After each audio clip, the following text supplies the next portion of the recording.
Movie की शुरुआत में हम देखते हैं जस्टिस लीग की टीम एक लीजन ऑफ डूम नाम के क्रिमिनल ग्रुप से फाइट कर रहे होते हैं, जिसमें होते हैं Lex Luthor, toy master, weather wizard, cheetah और सोलोमन ग्रंडी। अब काफी टाइम तक इन दोनों टीम्स में लड़ाई होती है, पर हर बार की तरह जस्टिस लीग उनको डिफीट कर देते हैं। पर उसके बाद हम देखते हैं कि वेदर विज़ार्ड चुपके से वहाँ से भागने की कोशिश करता है, पर उसके सामने अचानक से एक शैडो आ जाती है और उसके बॉडी में घुस जाती है, जिससे ऐसा लगता है कि किसी ने उसकी बॉडी को कंट्रोल कर लिया है। अब उसमें काफी ज्यादा पावर्स आ जाती है और वो सभी हीरोज को धोने लगता है, यहाँ तक कि सुपरमैन भी उसका कुछ बिगाड़ नहीं पाता।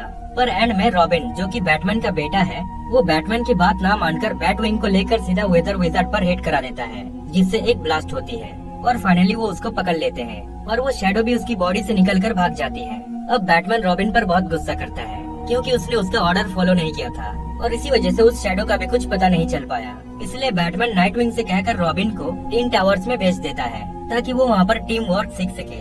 वहाँ पर वो बाकी टीनेजर्स से मिलता है, जिसमें होते हैं रेवन, बीस्ट बॉय और ब्लू बीटल, और वहाँ की लीडर होती है स्टारफायर, और इन सब में कुछ न कुछ सुपर पावर्स होते हैं। वही सुपरमैन जब अपने कपड़े धोने आता है तो वही शैडो उसकी बॉडी में घुस जाती है। दूसरी ओर रॉबिन किसी के साथ फ्रेंडली नहीं था और वो स्टारफायर को भी रेस्पेक्ट नहीं करता, इसी वजह से ब्लू बीटल उस पर गुस्सा हो जाता है और इन दोनों में लड़ाई हो जाती है। पर ब्लू बीटल रॉबिन के आधे चेहरे को बुरी तरह से जला देता है, जिसके बाद रेवन उसको हील कर देती है। वही सुपरमैन का दिमाग खराब हो चुका था, वो अपने कंट्रोल में नहीं था और पत्थर पर ना जाने क्यों अपना सर फोड़ रहा था। फिर अचानक से उसकी नजर पड़ती है एटॉमिक स्कल पर, जो सिटी में तबाही मचा रहा था, पर सुपरमैन उस पर बिना रहम किए उसको बहुत बुरी तरह से मारने लगता है। पर तभी वहाँ पर वंडर वुमन और बैटमैन आ पहुँचते हैं। बैटमैन सुपरमैन को क्रिप्टोनाइट से थोड़ी देर के लिए कमजोर कर देता है और यहाँ वो देखते हैं कि सुपरमैन किसी और के कंट्रोल में था। फिर वो तुरंत वहाँ से भाग जाता है और किसी डेजर्ट में जाकर एक बहुत बड़ा एंशिएंट रिंग को निकाल लेता है।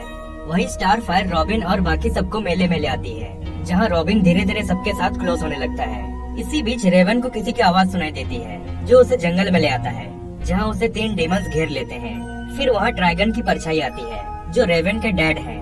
वो रेवन को कहता है कि तुम ही मुझे आजाद करवाओगी और हम मिलकर दुनिया पर राज करेंगे, पर रेवन मना कर देती है।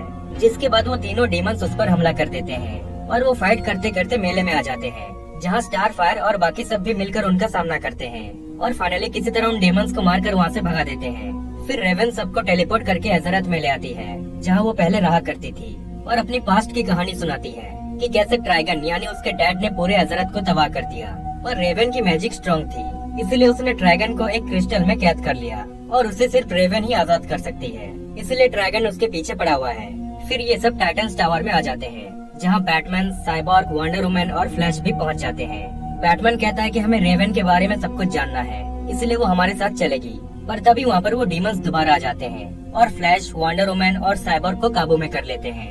पर बैटमैन किसी तरह एक टॉक्सिक सीरम को अपने अंदर इंजेक्ट करके बच जाता है, जिसके बाद रॉबिन और बाकी सब उन तीनों से फाइट करते हैं। पर इस फाइट में रॉबिन की टीम हार जाती है, इसलिए मजबूरन रेवन उनके साथ जाने के लिए रेडी हो जाती है। पर वो जैसे ही जाने लगते हैं तो ब्लू बीटल साइबॉर्ग को शॉक देकर उसकी बॉडी से उस डेमन को निकाल देता है, जिससे साइबॉर्ग ठीक हो जाता है।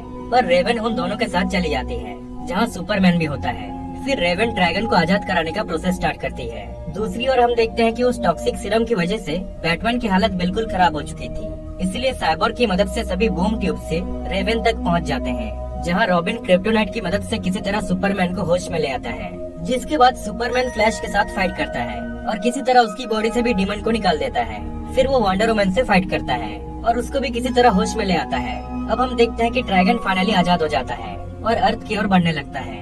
फिर रेवन कहते हैं कि मेरे पास एक प्लान है, इसलिए पूरी टाइटन्स टीम के साथ साइबॉर्ग भी उनके साथ चला जाता है हेल में, जहाँ उनका सामना कई सारे डीमंस के साथ होता है। फिर वो सभी उनसे फाइट करने में लग जाते हैं। रेवन किसी तरह उस क्रिस्टल के पास पहुँच जाती है, पर तभी वहाँ रेशल गुल आकर उस क्रिस्टल को तोड़ देता है। एक्चुअली ये रेशल गुल के भेष में एक डीमन था।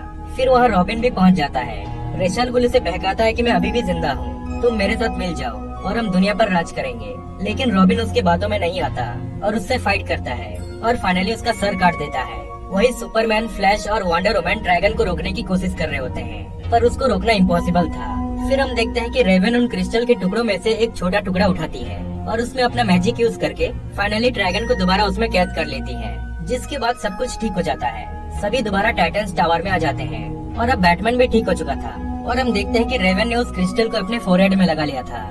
फिर सभी एंजॉय करने लगते हैं। पर मिड क्रेडिट सीन में हम देखते हैं कि तीरा नाम के कैरेक्टर टाइटन्स टावर की तरफ आ रही थी, जो कि नेक्स्ट मूवी के लिए एक हिंट है। सो आई होप गाइस कि आपको ये पूरी स्टोरी समझ में आई होगी, और अगर आपको ये वीडियो अच्छी लगी तो एक लाइक कर देना, और ऐसे ही और भी वीडियोस देखने के लिए चैनल को सब्सक्राइब कर सकते हैं। ओके, तब तक के लिए बाय बाय।